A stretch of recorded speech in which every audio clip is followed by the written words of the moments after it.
Assalamu alaikum wa rahmatullahi wa barakatuhu. Allahu Ta'alaның сәламе, рәхмәте һәм бәрәкәте барчабызга да булса иде. Һәм без шушы теләкләр белән үзебезнең имамнан сорык тапшыруын башлап җибәрәбез. Кадерле тамашачыларыбыз, инде күреп торасыз, бүген безнең студиябызда кунакта үзебезнең Казаныбызның нурлы мәчете, Казан нуры мәчетеннән Наил хәзрәт Юсупов. Ассаламу алейкум ва рахматуллаһи ва баракатуһ.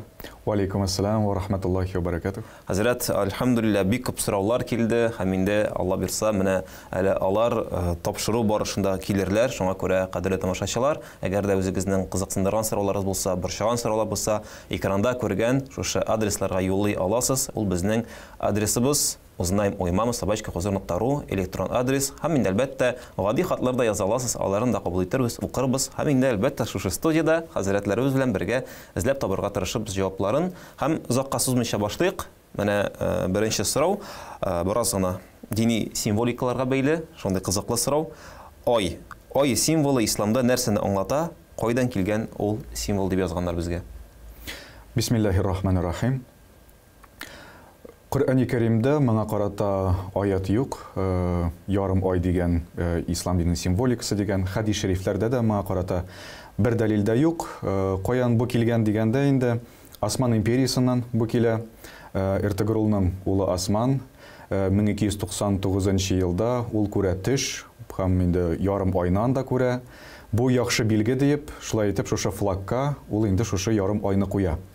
Константинопольны алганнан соң да ул анда өсти йылдызны күргәнебез бар безнең ярым айда, һәм аның да içinde була шундый йылдыз матур гына бәләкәй генә. Менә шул керә Константинопольны алганнан соң. Шуңа күрә кайберселәре әйтәләр, христиан динендә менә тәри инде, ислам динендә ярым ай инде ул дигәндә, юк, моңа инде булай дәлил юк. Мәчетләре безгә әйе, манара өстенә куябыз, без ярым айны аларны матур итеп, азаннар, тәкбирләр әйтеп куябыз. Һәм инде бар мәчетләр, менә ялгышмасам Дубайда, анда ярым айлар куелмый, анда куела ниндидер шундый түгәрәк кенә бер әйбер. Һәм шуңа күрә ислам диненә аның катнашы менә шундыйрак кына. Коръәндә, хадистә моңа карата дәлилләр юк. Менә мәсәлән, гомумән алганда biz бит инде мөселманнар хиҗри айларны ай буенча карыйбыз. Мәсәлән, Григориан календарен карасак, анда ай буенча карамыйбыз. Анда мәсәлән елны бүлеп куябыз тигез итеп, һәм кыштан кышка дип әйтик инде яңа елны шулай каршылыйбыз. Менә безнең үзебезнең хиҗри аебыз нәкъ менә айга карап санавыбыз ансы берәр нинди дәлил белән ителгәнме? Юк, моңа карата да юк. Бәлки шуңа да кертелгәндер инде ул Осман империясыннан. Чөнки мәсәлән Рамазан айы, без бит айга карап каршы алабыз, айга карап затабыз. Бу пәйгамбәрбез заманында шуңа калган бит инде. Әйе. Бәлки может шуңа күрәдер дә ул. Ягъни безнең мәсәлән айларны айга карап санавыбыз да ничектер бәлки шушы нигә кирип киткәндер. Эртегрулның малай Госманга да кергәндер. Чөнки күп нәрсәне без айга карап каршы алабыз. Һәм инде шушы Рамазан айлары булсын, бүтән айлар булсын, Корбан айлары булсын, Корбанда да бит менә хиҗри елларның нәкъ менә шул теге аена карап эшлибез инде, иншалла. Булай без әйтәбез инде, бу пәйгамбәр заманына кайтмый, бераз гына соңрак кергән символ дип. Инде кадерле җәмәгать, исегезгә төшерәбез, безнең эфирда имамнан сорык тапшыру бара. Сездән килгән сорауларга имамнар белән бергәләп җаваплар эзлибез. Инде хәзрәт, Алга таба дәвам итәбез. Менә хәзерге вакытта шушы съемканы төшергән вакытта безнең мөбарәк аебыз Рамазан ае бара, һәм сораубыз да шуңа карап ирешкән. Иншалла, уразаның бер көнен ниятләнеп бозсам, ничә көн каза кылырга кирәк? Инде белеп бозсам. Әйе, Рамазан ае мөбарәк булсын. Амин. Аллаһ Тәала һәрберебезгә шушы айда күп изге гамәлләр эшләп, иншалла аның әҗр-савапларын кыямәт көннәрендә гамәл дәфтәрләрендә күрергә насип әйләсен. Әлбәттә инде ниятләп уразага кирип, аны бозу, ул әлбәттә һичшиксез гынах. Әмма ләкин нәрсә эшләргә, моны бозганнан соң дигәндә инде пәйгамбәрбез саллаллаһу алейхи ва салламның шундый бар бер хадис шәрифе, анда әйтелә, бер кылны азат итәргә, яисә 60 көн туктамыйча ураза тотарга, каффарат булыр бу, һәм инде яисә 60 көн 60 факирне ашатырга. Һәм инде тәүбә итәргә. Кулларны бүген азат итмибез инде. Менә каффарат буларак, бу кешегә каффарат кылырга кирәк. Нигә дигәндә, Рамазан аенда ниятләп кирелгән уразаны бозу, әлбәттә ул гынах. Шуңа күрә кеше тәүбә итеп, 60 көн буена уразаны тота, үзмичә, һәм инде моны шушлай итеп кәффарат кыла ул. Пәйгамбәрбез саллаллаһу алейхи ва салламның Абу Дауд хадисләре җыентыгында китерелә шундый бер хадис. Пәйгамбәрбез саллаллаһу алейхи ва саллям әйткән: "Ел буена ураза тотсагыз да, бер көнен калдырмыйча, сез ул Рамазан аеның бер көнен дә кайтара алмассыз" дип әйтелә. Ягъни Рамазан аеның шушы 30 көне, 29 көнне ул, 30 көнне ул, аның шушы көннәре бик кадерле. Без аны шулай кадерләп тотарга тиешбез, үткәрергә тиешбез. Бу түгел 60 көн шул бер көнне кайтара дип. Юк, бу каффарат кына, бу инде һәм тәүбә итеп, менә шулай итеп шуны эшләргә кирәк булачак безнең сорау бирүче кардәшебезгә. Менә сез әйттегез, рәттән ураза тоту 60 көн. Хатын-кызлар өчен айрым көннәр бар, алар ул вакытта ураза тотмый. Әйе, Алар аны ничек тоталар? Алар ул ни булган вакытларында, кайчанларга тотарга ярамый, хайыздыр, нифастыр вакытларында алар тотмыйлар, ул ни беткәчтән дәвам итә. Дәвам итәләр. Тагын бер шундый каффараткә кагылышлы сорау, мәсәлән, монда бит әйтелгән, ниятләп булсам дигән, ләкин ниятләп бузу бит ул ничек булырга мөмкин? Мәсәлән, гомумән теге, бузыйм әле. Яки инде врач әйтә, менә әйдә ниятлә дә чык, сиңа бүген дару эчәргә кирәк, эчмәсәң менә булмый. Бу очракта нәрсә? Ширләп җибәрде кеше. Монда әлбәттә сәбәп бар, дөрес сорау бирәсез. Сәбәп бар, яисә сәфәргә китәргә туры килде, ширләп җибәрде, тагын нидер. Сәбәбе булганда ул көнне ураза тотмый, икенче Рамазан ае беткәчтән ул аны каза кыла, кайтара бер көнне кайтара. Әгәр дә сәбәпсез икән, шул вакытта кирәк каффарат. Икенче Рамазан беткәч, ягъни бер ел көтәбез? Әйе. Бер елны көтәбез. Инде артык теге тирәнгә батмыйча гына, минемчә безнең тамашачы сорауга җавап кайтардык бугай. Иншалла дәвам итәбез. Һәм менә шулай ук бик кызыклы бер сорау. Эшкерелгән шәй турында. Шул менә безгә язалар, эшкерелгән шәйне сата башлаганнар дип. Аңа Ясин, Бакара һәм башка сүрәләр укыган дип этикеткасында язылган, андый шәйне эшергә ярыймы? Һәм гомумән әле әйтеп китсәк була, нәрсә ул гомумән эшкерү, чөнки кемдер аны нәрсә икән демәскә мөмкин. Сатып алырга ярый, рөхсәт ителә. Әлбәттә, эшкерү дигән инде ул әлбәттә эшкерелгән, Коръән аятлары укылган, шәйгә без, суга укырга мөмкин без, яисә җимешләргә. Моны сатып алырга мөмкин, кеше әлбәттә үзе дә мөмкин иде. Җимешләрен шулай итеп кем укый белә икән, Коръән аятларын, шәйләрен ачып, ризыкка, сугадыр, нигәдер үзе укый ала. Менә инде һәм инде иншаалла андый ризыктан кешегә була шифа. Аның тәненә, аның иншаалла җанына, күңеленә, фикерләренә ул инде китерәчәк аңа рәхәтлек, тынычлык һәм шундый рәхәтлек булачак инде шушы әйберләрдән. Әлбәттә рөхсәт ителә. Кеше аны үзе дә эшли ала. Менә шунысы бар. Мәсәлән, алайса менә әни кеше аш пешерә ди. Әти кеше килеп шул ашка Коръән укый аламы? Аннан соң мәсәлән бөтен балаларын, әйләренә, бөтен гаиләсенә эшкерелгән аш ашатырга. Бу бик әйбәт була, бик шәп була. Әлбәттә була. Ягъни суга һәм җимешләргә түгел, гомумән ашый торган ризыкларга эшкерү рөхсәт ителә дип әйтик. Әйе. Һәм эшкерү алдында без инде кабул итәбез Коръән аятларын уку һәм дагалар уку. Инде шуннан да теге әле шәйне ишеткәнем юк иде сатканнары турында, ләкин теге су сатсалар була дип уйлап йөргән бар иде заманында. Монда инде менә хәтта ки алгарак киткәндәр, шәй сата башлаганнар, бик әлхәмдүлилләh шундый күңелле. Без менә сөйләшеп утырабыз хәзер сезнең белән, менә безгә шундый сорау биргәннәр. Менә тәһарәт алганда сөйләшергә ярыймы диелгән. Бик яхшы сорау. Тәһарәт алганда без сезнең белән менә намаз алдыннан, яисә Коръән укыр алдыннан тәһарәт алганда без әзерләнәбез. Кеше әзерләнә. Аның башына килә нидер уй фикерләр, ул инде менә мине ихласлык белән, мин хәзер Аллаһ каршына барып басам, хәзер менә мин мәчеткә барам дип. Ул шул тәһарәт алганда ул инде ниятли башлый. Һәм ул вакыттан алып, ул гыйбадәттә әле. Ул тәһарәт алу, ул гыйбадәт, кеше шуңардан әҗр савап ала. Хәерлерәк булыр кешенең тәһарәт алганда дәшмәве, күбрәк фикерләргә уйланырга, кулларын юганда, битләрен юганда, Аллаһ каршына барып басам бит, яисә Коръән аятлары укый, мин хәзер мәчеткә барам, изгелек эшләргә дип, кеше шулай итеп ниятли, үзен әзерли, үзен русча әйткәндә мотивировать итә, һәм шуның белән әзерләнә. Әмма ләкин инде килеп чыкса берәр нинди сорау, берәрсе нәрсәдер сорый икән, шундый тиз җавап кирәк икән, ул вакытта җавап бирергә була. Ләкин хәерлерәк ул вакытта сөйләшмәскә. Инде дини күзлектән, шариат күзлегеннән караганда, фикhi яктан дип әйтәсем килә. Гомумән, тәһарәт алганда сөйләшү тәһарәтнең дөрестлегенә тәэсир ясыймы? Юк, ясамый. Тәһарәтне булай бозмый. Рөхсәт ителә, хәерлерәк, әлбәттә. Ләкин инде рухи яктан караганда, менә шул намазга әзерләнәм дип аңлашыла, ләкин сөйләшмәсәң әйбәтрәк аңлашылды. Шулай ук, менә инде без Рамазаннан ерак китә алмыйбыз. Монда безнең бер тамашачыбыз шундый кызыклы сорау биргән. Дөньяда иң беренче булып уразаны кем тоткан дигән. Бик кызык сорау. Аллаһ Раббул Гизза Аль-Бақара сүрәсендә безгә әйтә: "Аузу биллаһи минеш шайтанир раҗим. Я айюһаллазина аману кутиба алейкумус-сияму кама кутиба алаллазина мин qablikum лааллакум таттакун." ди. Эй иман китергән бәндәләр, эй мөмин мусламаннар, сезгә ураза фарыз булды. Элекеге кавымнарга, сезгә хәтле булган кешеләргә фарыз булган кебек. Бәлки сез тақвалыкка ирешесез дип әйтелә шушы аятта. Бу аяттан без аңлыйбыз шуны, элекеге Мөхәммәд саллаллаһу алейхи ва саллямга хәтле булган пәйгамбәрләр, өммәтләр, икенчеләр, кавымнар, аларның да булган уразалары. Дауд алейхиссалам ул бер көн тотып ураза, бер көн ял иткән, көн аралаш ураза тота торган булган. Ибраһим алейхиссаламның ай уртасында 3 көн булган, шулай итеп безгә дә бүген көнгә дә хәтта килде. Ул бездә сөннәт ураза булып санала, без һаман шулай әле тотабыз сөннәт уразларны Рамазан аеннан тыш.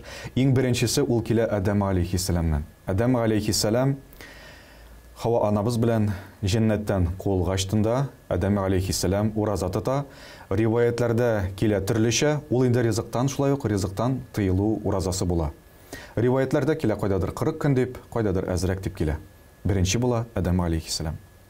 Безнең беренче пәйгамбәребез дә Адам алейхиссалам, беренче менә шулай теге шушы күркәм гыйбадәткә дә, алайса беренче ул шушы күркәм гыйбадәтне татып караучысы дип әйтик инде. Ураза тоту бит инде шундый күркәм бер гыйбадәт. Адам алейхиссалам шулай кайтып кала. Әлхәмдүлилләh, менә бит әле аңа кадәр ерак теге тамырларга киткән дип уйламаучы тамашачыларыбыз да булгандыр иншалла. Инде алдагы сорауга күчәбез, иншалла сезнең рөхсәт белән. Рамазан ayının birinci 10 gününün faziletleri, үзенчәлекләре нәрсәдә? Гомумән, мин инде өстәп әйтәсем килә, менә Рамазан айы битендә бүленә 10 көнлекләргә, беренче, икенче, өченче 10 көнлекләр, әйдәгез, өчесе турында да бераз кыска гына сөйләшеп китсәк иде. Пәйгамбәребез саллаллаһу алейхи ва саллям моның турында безгә әйтә хадистә. Ул хадис китерелә Бухари хадисләре җыентыгында, Имам Бухари хадисләре җыентыгында. Пәйгамбәребез саллаллаһу алейхи ва саллям әйткән хадис шәрифтә ул да булса, беренче 10 көне ул Аллаһ Тәгаләнең рәхмәте көннәре. Икенче 10 көне ул Аллаһ Тәгаләнең мәгъфираты көннәре. Өченче 10 көне ул җәһәннәм газабыннан котылу көннәре. Беренчесе, беренче 10 көннәре, менә хәзер алар әлхәмдүлилләh баралар, ул Аллаһ Тәгаләнең рәхмәте көннәре. Без шушы 10 көндә нишлибез? Без Аллаһ Тәгаләнең мәрхәмәтлеге турында фикерлибез. Без карыйбыз, каралы Аллаһ Тәгалә миңа карата мәрхәмәтле. Барча булган адәм балаларына, хайваннарга, бөҗәкләргә барысына да Аллаһ Тәгалә мәрхәмәтле. Һәм ул безгә ачулы түгел. Әгәр дә без карасак, Аллаһ Тәгаләнең 99 исеме арасында бар шундый исем ул Ар-Рахман. Аллаһу субханаху ва тааля ул мәрхәмәтле безнең һәрбере безгә карата. Һәм аның мәрхәмәтлеге бөтен кешегә дә. Менә кеше намазын йоклап калды икән, намазын укымый икән, аңа да кояш чыга, яңгыр аңа да ява, аның да бар ризыгы, аның да бар баласы, шушы дөньяви әйберләр аңарда да бар. Шуңа күрә Аллаһу субханаху ва тааляның мәрхәмәтлеге менә шундый, ул һәрбер кешегә мәрхәмәтле шушы дөньяда. Пәйгамбәребез саллаллаһу алейхи ва саллям көннәрдән бер көнне шундый бер кешеләрне китерәләр анда, һәм сахабалар да шунда булалар. Анда була хатын-кызлар, һәм бер хатын-кыз үзенең баласын эзли. Баласын эзли, тегенең баласы елый, ул шулай бик каты итеп аны эзли, бөтен икенче кешеләр арасында һәм үзенең баласын таба, аны кочаклый. Пәйгамбәребез саллаллаһу алейхи ва саллям әйтә: "Карагыз әле шушы хатын-кызны", ди. Ул үзенең баласын ничек итеп ярата, ничек итеп кочаклый, ди. Сахабалар да карыйлар: "Әйе, кара әле", дип. Әни кеше баласын үзенең ярата инде. Һәм Пәйгамбәребез саллаллаһу алейхи ва саллям азактан шушы сүздә әйтә: Аллаһы Тәгалә шушы ана үзенең баласына караганда да сезгә карата мәрхәмәтлерәк дип әйтә. Шуңа күрә Аллаһ Раббул Гизза безгә мәрхәмәтле, һәм без дә мәрхәмәтле булырга тиешбез. Икенче кешеләргә карата, дусларыбызга, күршеләребезгә, коллегаларыбызга эштә эшләгән, һәм инде мәрхәмәтле һәм шундый изгелек эшләүчеләрдән булырга тиешбез. Раббыбыз Аллаһ Тәгалә шуңа өйрәтә. Пәйгамбәребез саллаллаһу алейхи ва саллям безгә шундый ук үрнәк булды. Икенче өлеше ул Аллаһ Тәгаләнең мәгъфираты. Без ирешергә тиешбез, тырышырга тиешбез, Аллаһы Тәгаләдән күп истигъфар кылырга. Һәм нәрсәсе кызык, Аллаһы Тәгалә гафу итүче. Ул әйтә, мин гафу итүче ди. Мин сезне гафу итәм ди, Аллаһ Раббул Гыйзза әйтә. Әмма ләкин инде кем Аллаһтан гафу сорый, ул аны гафу итә. Соңгы 10 көнендә Рамазан аеның Кадир кичәсен каршы алганда, Гайша анабыз радиллаһу анха пәйгамбәребездән сорый. Шушы соңгы 10 көннәрендә мин нәрсә сорыйм микән, нинди дуга кылыйм микән дигәндә, Пәйгамбәребез саллаллаһу алейхи ва саллям аңа өйрәтә шундый дуганы. Аның тәрҗемәсе шул хәтле бик гаҗәеп. Пәйгамбәребез өйрәтә: "Аллаһумма иннака гафуун тухиббул афва фаъфу анни." Шушы көннәрдә ди, әйтте: "Я Раббым Аллаһ, син гафу итүче һәм гафу итәргә яратасың." Гафу итәргә яратасың. Мин моны бер тапкыр тагын кабатлыйм сезгә. Гафу итәргә яратасың, мине гафу ит. Карагыз әле, Пәйгамбәребез саллаллаһу алейхи ва саллям безгә шушы нәрсә сорарга дигәндә гафу сорарга. Бу дөньяда берәйбер дә кирәкми. Аллаһ Тәгалә гафу итсә, без аның рәхмәтенә ирешсәк, аның мәгъфиратына ирешсәк, Аллаһу субханаху ва тааля безгә барча әйберләрен дә бирәчәк, рәхәтлекләрен дә бирәчәк, күңелебезгә тынычлык бирәчәк, тәннәребезгә иншааллах сихәтләрен дә насип әйләячәк. Шуңа күрә инде бу икенче өлеше мәгъфират көннәре. Өченчесе җәһәннәм утыннан котылу көннәре. Без ул өченче өлешендә көнендә күбрәк гыйбадәттә булырга тиешбез. Пәйгамбәребез саллаллаһу алейхи ва саллям төннәрен гел намазда булган. Һәм нәрсәсе кызык, Пәйгамбәребез саллаллаһу алейхи ва саллям безнеке бит күбесенчә без башта бик көчлерәк. Теге всё гыйбадәт кылабыз, садакаларда бирәбез, дугаларда кылабыз, ифтарларда үткәрергә тырышабыз. Соңгы көнгә әз генә әкрәнәеп китәбез. Хәлбәттә башлый. Уже арыйбыз, кәкрәйеп төшәбез. Әмма ләкин Пәйгамбәребез икенче төрле. Соңгы 10 көннәрендә ул тагын да ныграк булган гыйбадәттә. Мәчеттә күбрәк булган, төнге намазларын узаграк укыган, изгелек эшләргә тырышкан. Шуңа күрә соңгы 10 көннәрендә без тагын да күбрәк изге гамәл эшләргә тиешбез. Ә бит нәрсә ул җәһәннәм? Җәһәннәм бик куркыныч җир. Исегездә булса, теге берәрегез учакта кулны пешереп җибәрсәк, ул авыр безгә булып китә. Шишкалар ниләр чыга башлый бит инде, теге тәнебез инде җәрәхәтләнә, авыр без кайнар безгә газ плитәсе булсын, ул учак булсын, ул Пәйгамбәребез саллаллаһу алейхи ва саллям әйтә, җәһәннәм уты ул тагын да катырак ди. Ул тагын да ныграк нитә. Шуңа күрә инде без сезнең белән гел бит дугада да кылабыз. Шундый бер кызык безнең дуга бар. Ул һәрбер кешенең беренче дугасыдыр инде. Раббана атина фи дунья хасаната ва фил ахирати хасаната ва қина газабаннар. Ва қина газабаннар, җәһәннәмнең утыннан, шуның газабыннан безне сакла дип, без һәрберебез, әби бабайларыбыз, әтиәннәребез кемнекедер инде шушы дуганы безгә өйрәттеләр. Шуңа күрә без шушы соңгы 10 көндә җәһәннәм турында фикерлибез. Аллаһ Тәгалә безне сакласын дип, без инде дуга кылабыз. Һәм иншааллах, Аллаһы Тәгалә башта ук әйттек, мәрхәмәтле, гафу итүче. Дуга кылучыга Аллаһы Тәгалә җавап кайтара. Коръәндә бар шундый аят, анда әйтелә: "Удгуни астаҗиб лакум", миннән сорагыз, һәм мин сезнең дугагызга җавап кайтарырмын дип әйтелә. Шуңа күрә дуга кылсак, Аллаһ Тәгаләдән сорыйк. Үзебез өчен дә сорыйк. Һәм менә эгоист кына булмыйк, үзебезне генә гел уйлап йөрмик. Үзебезгә дуга кылыйк, туганнарыбызга һәм барча кешеләргә. Һәрберебезгә Аллаһ Тәгалә хидayat бирсен, һәрберебезне гафу итсен, һәрберебезне җәһәннәм утларыннан сакласын. Амин. Кем эшли, әгәр дә сиңа фәрештәләр дуга кылуын теләсәң, калганнарга дуга кыл дигәннәр. Айе. Шуңа күрә инде калганнарга дуга кылганда, сиңа инде фәрештәләр амин ди, сиңа да булсын дип дуга кылып утыралар. Әмма сез әйттегез, өченчесе уттан, җәһәннәм утыннан уттан котылу көннәре дип. Бу моны ничек аңлап була гомумән? Мәсәлән, бу көннәрдә Аллаһ Тәгалә азат итәме кешеләрне? Или буны ничек аңларга менә? Теге гадирәк итеп әйткәндә дип әйтик инде. Гадирәк әйткәндә, без шушы соңгы 10 көндә инде анда күбрәк булырга тиешбез гыйбадәттә. Әлбәттә, азат ителә һичшиксез. Рамазан аенда вафат булган кеше ул гомумән җәннәт ишекләре ачык, мусульман кардәш вафат булса, Рамазан аенда үлем яхшы үлем дип бездә санала. Вакыты шул вакытка язылган булса, үлем фәрештәсе килеп шул вакытта җанын алган икән. Рамазан аенда гомумән җәннәт ишекләре ачык, җәһәннәм ишекләре ябыла дип әйтелә. Әмма ләкин инде без шушы бу әйттем бит теге мотивационный рәхмәт көннәре 10 көне.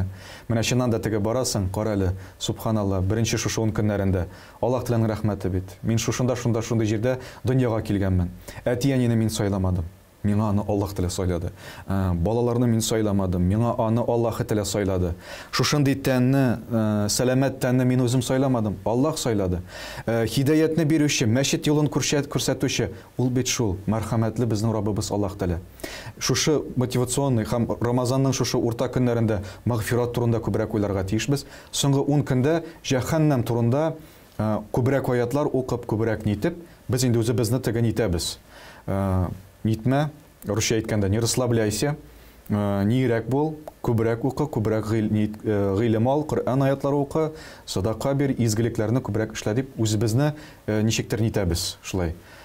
Безгә тәэсир итсен дип, без инде укыйбыз, нитәбез. Мин моны шагаштыр идем кеше гомере белән. Мәсәлән, әгәр кешегә әйтсәләр, анда синең ни бары 30 көнең калды дип, кеше бит инде бөтен көнен гыйбадәттә үткәрер иде. Соңгы көннәрен бигрәк тә теге катырак, хәзер бетә көнем дип менә нәкъ шуны күк Рамазанда. Ахырын беләбез менә киткәнен. Сез әйтмеш менә әзрәк хәлсезләнәбез. Теге хәл бетә, киресенчә Рамазан бетә, менә бетә бит Рамазан дип теге тагын да көчлерәк уразабызны теге тагын да ихласлырак тотсак, гыйбадәтләребезне тагын да ихласлырак кылсак, киресенчә үзебезгә дә бер ахырдан теге кара әлхәмдүлилләh менә бит киресенчә күбрәк гыйбадәттә булуым яхшырак та булган икән дип, шундый бер теге нәтиҗә ясап булыр иде. Тагын бер хадис кенә искә төшереп китәсем килә, моны аңлатып китсәгез иде.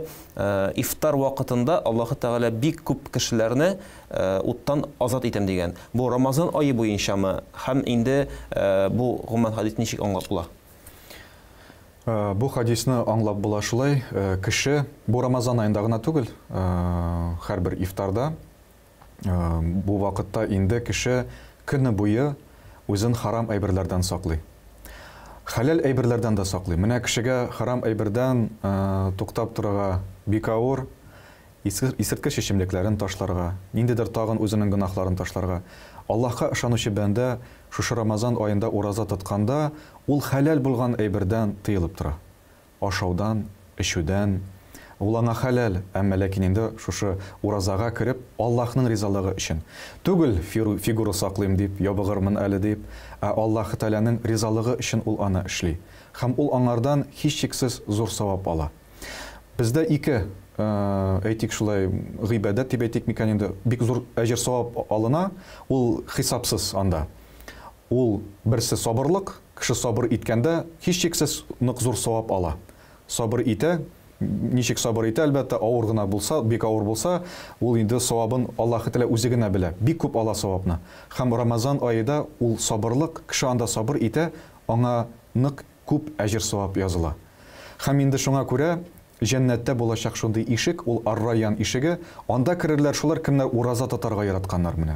Ураза тоталар, алар менә шунда керәчәкләр иншаалла. Һәм Пәйгамбәребез саллаллаһу алейһи ва саллям бит тагында әле әйткән, ифтар алдыннан минем кулым, миннән кулларын күтәреп берәр нәрсә сораса, мин аның дугасына җавап кайтарырмын дип.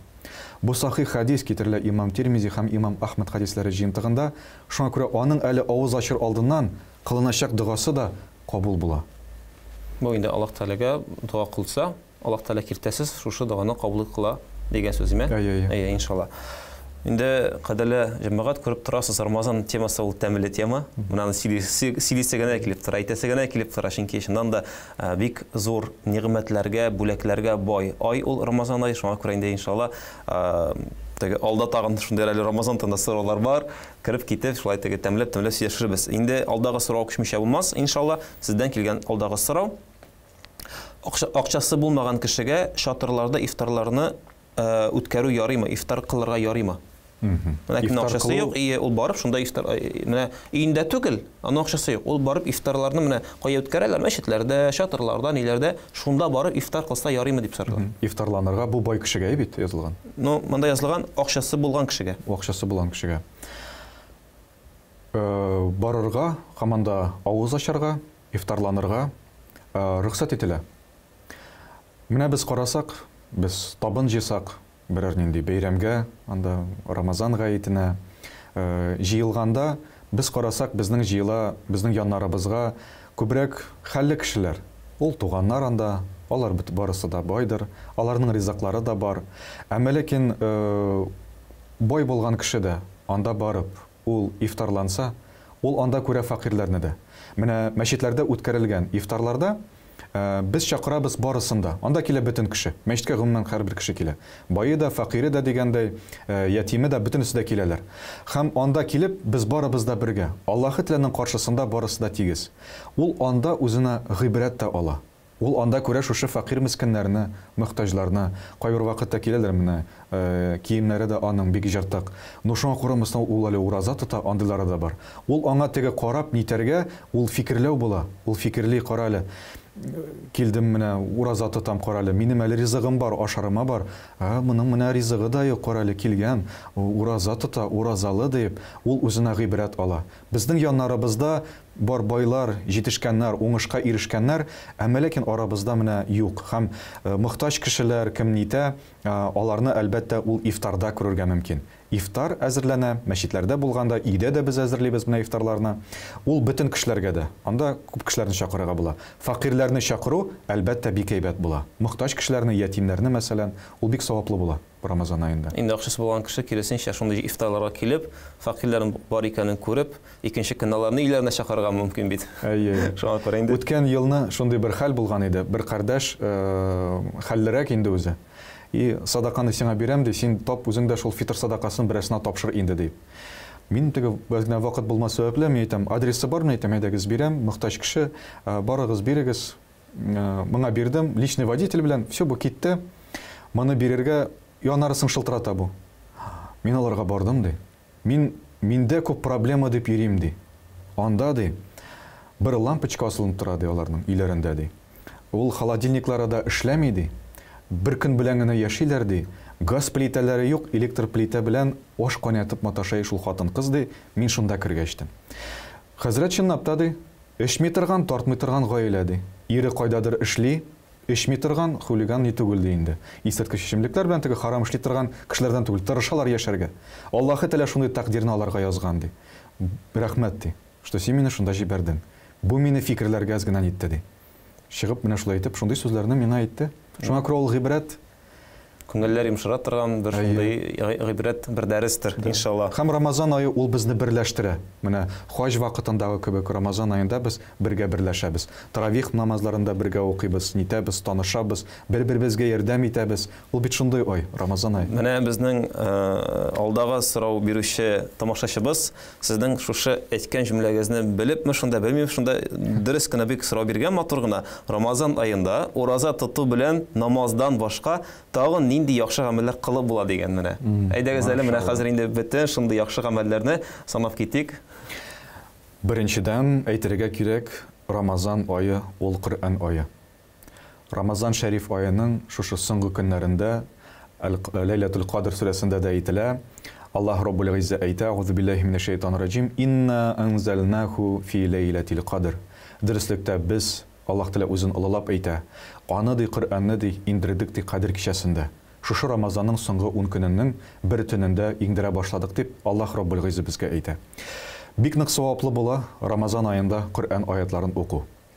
Без сезнең белән беләбез, Коръәнне уку Пәйгамбәребезнең хадисендә килә: Алиф 10 савап дип, лам 10 савап, мим 10 савап.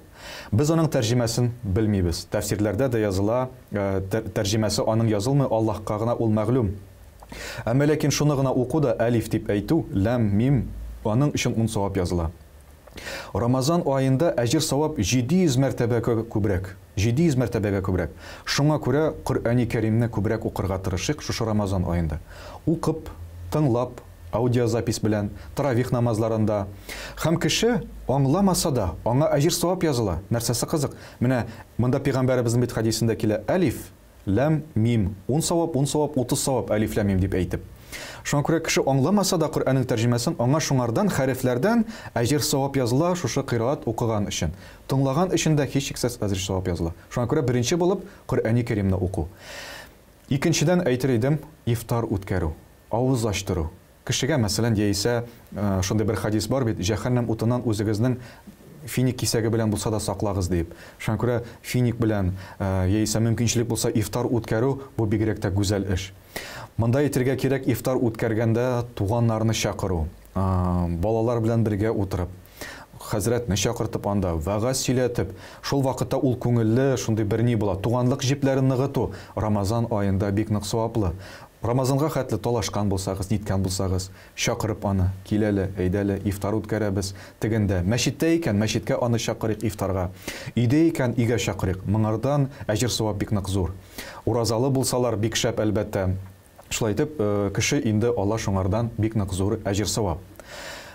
Мондый тагын саваплардан әйтергә була, Пәйгамбәребез саллаллаһу алейхи ва салламның хадис шәрифендә әйтелә, кемдә кем Рамазан аенда бу инде хәлле кешеләргә гомрә кылса, минем белән хаҗ кылган кебек әҗер савап алыр дип әйтелә. Карагыз әле. Шуңа күрә бик нык саваплы бар кардәшләр, кайсылары Рамазан аенда, Рамазан аен үткәрәләр Мәккәдә, шушы изге җирләрдә гомрә кылып, шуңа күрә аңардан да менә бик нык зур әҗер савап. Әйтергә кирәк, шулай ук садака бирү, мөхтаҗларны табып, менә кем инде урысча әйткәндә реально мөхтаҗны табып, аңа садака бирү, аңа ничектер ярдәм итү бик нык саваплы. Башта ук әйттек, 700 мәртәбә әҗер савап күбрәк языла шушы Рамазан шәриф аенда. Һәм әйтер идем тагын да, менә кемнәрнең бәләкәй генә балалары бар, яисә садикка йөриләр әле, мәктәптә икән, өйдә бәйрәм итү, шушы Рамазанның һәрбер көнен. Өйдә ниндидер Рамадан дип язылган язулар кую, анда шариклар куеп, теге матур итеп, өйне бизәп, бәйрәм булып күренсә, хадисләрдә һәм Коръәндә бар шундый аят, кемдә кем Аллаһның шушы гыйбадәт вакытларын олылый икән, Аллаһ теле аны үзе олылаячак. Шуңа күрә өебездә дә шундый бәйрәм хисе булсын. Өебезне бизик, шушы бүлмәләребезне, һәм балалар да иншалла күреп шатланачаклар, һәм инде алар да бит аннарсын динебезгә иншалла кирип китәчәкләр. Менә шундый саваплы эшләрне эшләргә була. Иншалла. Бик күп шундый, альхамдулилlah, саваплы гамәлләр яңгырады монда. Инде безнең тамашачыларыбызга да әкренләп менә кемнәр буларны кылмый, практикага, гамәлгә кертсәләр бик яхшы булыр иде. Инде менә бу шул садака бирү дип әйттегез, таравих намазлары, гомрә кылу, бигрәк тә гомрә кылу, Пәйгамбәребез бергә хаҗ кылган савапларга ирешү дип әйттегез. Мәсәлән, кемнәрдер әле Коръән укый белмиләр, аларга аудиозапись дип әйттегез бит инде. Менә тәҗвидне әле генә белгән кешегә бик акрын гына Коръән укырга ярыймы, мәсәлән, теге. Ул белә, мәсәлән, бер кеше белә укыганны, һәм янына бары да аңа әйтә. Син бит Коръән укый беләсең, әйдә бергә укыйк әле, мәсәлән. Һәм бик әкрен укый. Анда кешегә тагын да күбрәк савап язылмыймы? Чөнки мәсәлән, сез инде укый беләсез, әле ул укырга гына өйрәнә, мәсәлән. Менә андый кешегә мотивация дип әйтәсезме, бик күп кулландыгыз ул сүзне. Мотивация буларак, ал кешегә тагын да күбрәк савап юкмы, мәсәлән? Ул укысын өчен. Әйе. Кемгә авыррак бирелә икән Коръәнне укырга өйрәнү, уку, ул вакытта ул кешегә әҗер савап һичшиксез күбрәк була. Шуңа күрә без уразаны һәрберебез тотабыз, теге нитеп инде тигезрәк дип уйлыйбыз да, әмма ләкин һәрбер кешегә савабы үзенчә. Шуңа күрә Коръәни Кәримне кем укырга шулай итеп өйрәнә икән, мин инде хаталанам, мин инде ялгыштымдыр монда. Укымыйм бүтән дип әйтергә кирәк түгел. Монда әлбәттә өйрәнергә кирәк, укырга. Рамазан ае бит әле ул рәхмәт ае. Монда бөтен юллар ачыла. Шайтаннар да бугауланып куела, иң көчлеләре, җәһәннәм ишекләре ябык, җәннәт ишекләре ачыла. Шуңа күрә шушы Рамазан аенда уку, өйрәнү бу әлбәттә иң хәерлесе. Бу җавапка әйтергә була, шулай ялгышмыйча өйрәнеп булмый. Йөри башлаганда да бит егыласың, бала бит инде елый бәрелә, елый анарысын яңадан бит баса, йөри алмыйм инде мин дип, йөрмим инде дип, йөрмим бит алай, әйтми бит. Шуңа күрә өйрәнү дәвам итә, шуңа күрә монда да. Өйрәтүче кеше берәрсенә килә икән, кардәш, әйдәле бергә Коръән укыйк әле, син мине өйрәт әле, менә мин сиңа укып күрсәтермен әле дип әйткәндә, шул вакытта әлбәттә һичшиксез без дә аңа ярдәм итик. Пәйгамбәребез саллаллаһу алейһи ва саллям шундый бер хадисе бар, ул әйткән, хойрукум, карагыз, ин хәерлегез дип әйтелә. Кешеләрнең ин хәерлесе, хойрукум, ман таалламал Коръәна ва аллама. Ин хәерлегез сезнең кешеләр арасында шул, кем Коръәнне өйрәтә һәм кем Коръәнне өйрәнә. Шуңа күрә бу бик саваплы. Аллаһы Тәгалә ул кешене кем Коръәнне өйрәнә икән, аны укый икән, әлбәттә Рамазан аенда тырыша икән, бөтенләй укып чыгарга аны, ул кешегә һичшиксез зур әҗр савап була. Инде кадерле җәмәгать, күреп торабыз, бер Рамазан ае, ягъни бер генә ай, күпме изге гамәлләр кылып була икән, шуңа күрә инде әйдәгез үзебезнең кешеләребезне жәлләмибез, инде алар бит әле безгә кыямәт көндә шәфаәт кылачаклар, ягъни Коръән үзе килеп, ул мине төннәр буе укыды дип шәфаәт кылыр. Ураза эссе көннәрдә булсын, салкын көннәрдә булсын, бөтен көндә дә тотырга авыр, ул көне буе су эчмичә, хәләлдән хәттәки тыелып торып, ураза тоты дип безгә шулай ук кыямәт көндә шәфаәт кылачак. Шуңа күрә инде булар һәрберсе дә киләчәктә үзебезгә бер шундый бонус дип әйтик инде, шәфаәтче булачаклар. Инде шушы Рамазан ае зур форсат, шушы форсатны ышкындырмасак иде. Инде әле Рамазан булсын, бүтән айлар турында булсын, һәм гомумән нинди генә сорауларыгыз булсын, сез экранда булган шушы адресқа яза аласыз. uznaim@imam.ru дип атала, ул безнең электрон адресыбыз, почтабыз электрон. Шунда языгыз, иншалла кабул итеп алып, шушы студияда аларга җавап эзләргә тырышырбыз. Инде шундый тумлы, камил җавап булды. Әлхәмдүлиллаһи раббил аламин. Менә хәзер бигрәк тә актуаль сорау, таравих намазлары бара. Һәм инде шундый бер күркәм гадәт киреп китте безнең Татарстан җирлегендә дә Коръән хатим чыга башлады бит инде. Коръәнне тулысынча уку. Безнең шундый бер сорау биргәннәр тамашачыбыз, таравих вакытында имам хатим кылганда берәр аятны онытса, аңа кырыйда торучылар пышылдап ярдәм итә аламы? Гомумән инде әйтик, аның кагыйдәсе ничек? Менә мәсәлән, имам бозылса, имам ялгышса, аңа ничек итеп искә төшереп була? Әгәр дә имам ялгышып җибәрде икән, онытып җибәрде икән аятны, ул вакытта арттагы кемдер белсә, кем артта мәъмун басып тора икән, ул белсә шушы аятны әйтеп җибәрергә әлбәттә тиешле. Әйтеп җибәрә һәм имам алып баручы таравих намазын ул инде шуның белән дәвам итә. Һәм бу рөхсәт ителә. Тел белән шушлай итеп әйтү, шушы аятны яисә башыннан оныткан җиреннән әйтеп җибәрү рөхсәт ителә.